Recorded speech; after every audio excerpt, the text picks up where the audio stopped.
આ ટીવી કેમ ચાલુ છે ખબર નથી પડતી ઓલાને બોર્ડની પરીક્ષા છે હવે પરીક્ષા પૂરી નહીં થાય ત્યાં લગી તો ટીવી ચાલુ નહીં કરે ઘરમાં મારે તો સિરિયલ જોવી રિમોટ તો લઈ જઈશ ભેગું ઓફિસે એ હાલો ખીચડી શાક બની ગયા છે બધા જમવા આવી જાઓ અરે પણ શું ખીચડી શનિવાર છે કઈક સારું બનાવાય ને ઓલાને પરીક્ષા આલે જ ને ત્યાં સુધી આવું સાદું ભોજન જ બનશે ઘરમાં ઓ કાઈ ચટકેદાર નહીં બને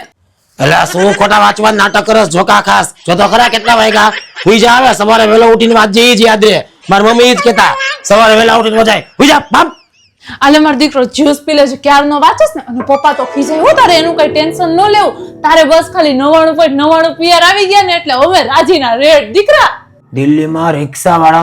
રિક્ષાવાળાનો છોકરો આઈએએસ બની ગયો અને આપણે જો સાહેબ બોર્ડની પરીક્ષામાં એક દી પહેલા તો ચોપડી ખોલી છે એટલે કાકાનો છોકરો ડોક્ટર બની ગયો મામાનો છોકરો એન્જિનિયર બની ગયો અહીંયા સામે પાડોશીનો છોકરો છે મોટો વકીલ બની ગયો અને આપણે શું ફેસિલિટી નથી મળતી તમને બધું કહીએ તો બધું કરી તો દઈએ છીએ પણ નહીં આ વેઠ ઉતારો